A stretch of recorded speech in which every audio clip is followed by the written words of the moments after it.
It's that time of year, summer's coming along. Serious anglers will very soon be fishing for those big conger eel on the wreck. These eels can go up to well over £100. There was one caught locally last year of £109.5. The record stands at £133.25, which was caught just off Brixham by Vic Evans, who sadly departed this world last year. But they are out there to be caught. We've seen bigger ones at the fish market that have been taken in trawls, and it's a record that could be broken. I'm going to show you how I make a trace that will deal with the biggest congers you'll ever hopefully see, because these are beasts that can swim backwards as fast as they can swim forwards. They tend to live in reefs and wrecks and snaggy places. But when you catch one, they are great sport. They really will test your tackle and your knots and your equipment. And every now and then you'll get one into the boat and you'll weigh it and put it back, and I've had the joy to actually catch the same eel sometimes as many as 3 times in a day. And they do seem to be strong, healthy creatures that will go back unharmed to grow and fish again another day. So let's talk about traces and the sort of trace that I use and how I put one together. I use for my trace 250-pound monofilament. Now this is a Japanese monofilament that I have here, made by a company called Momoi, M-O-M-O-I. They're based, or they're imported in the UK by a company called rockmax.com, who sell over the internet from their base in Cornwall. And I'll put their internet site up on this so that you can contact them if you wish to buy this. But it's a very hard mono, very strong. I've even seen people use mono as thick as the cord that cuts the grass in a fly mow, but for me that's a little bit heavy. But this is great stuff and not wildly expensive. Now, because you can't tie knots easily in this sort of mono, you need to use crimps to secure your fittings to the end. And a crimp is just a little tiny, probably see that there, a little tiny copper tube which can be squashed with a set of crimping pliers. The crimping pliers have jaws with different size holes in them, and it's down to you to select the right size for this. This is 0.19mm crimp, so I select the third hole back, which does up to 0.2mm. So that's the beastie we're using. Now the other thing that I use is what they called reinforcers, which are plastic covered wire made exactly the right size to fit over this trace, and I use it for all the bends so that it spreads the load. For the same reason, when I use swivels, I don't use small swivels, I use great big 600-pound swivels. Not because I need that much strength, but because the swivel is thick enough that the line, when it goes through the eye of the swivel, doesn't create so much kink that it creates a weak spot. So I like to keep my bends very gradual to make them strong. This is how we put a fitting on the end. We slide the crimp onto the line, yeah?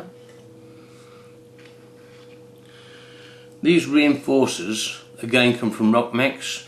They're twice that long when you get them. I cut them in half and make 2 out of 1, which is cheaper. I'm not really a cheapskate, but this gear does get rough treatment. So we've got crimp reinforcer.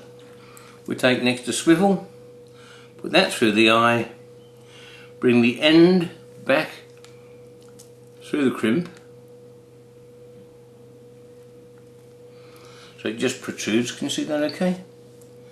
And then we'll pull the end up like so, and we'll take our crimping pliers and just secure it. Crimped,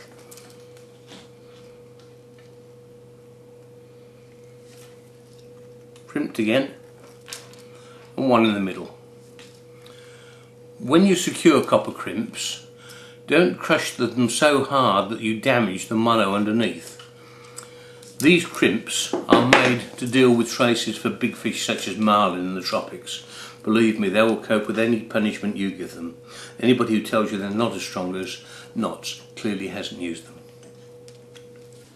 So I threaded a bead on just above the crimp.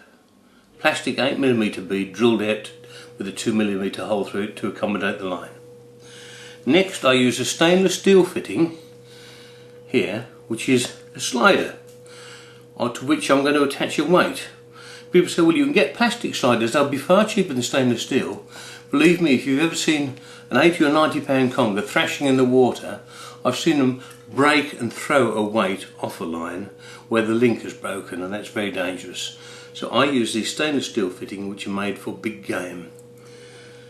Onto that we thread another bead to stop the fitting being broken by the weight being thrown against the link at the end. Then onto the other end we're going to put another swivel in the same way that we did the first one. Now that has to have something attached to the slider to which we can affix a weight. I use these little tiny stainless steel wire clips which are very strong. They simply unclip like so. These two come from Rockbacks. Thread through, thread on, clip up again. And that clip allows me to attach a weight, a sliding weight, to this top half of the trace. And now we're going to make the hook trace up, same sort of line, 250 pound mono, goes to the swivel.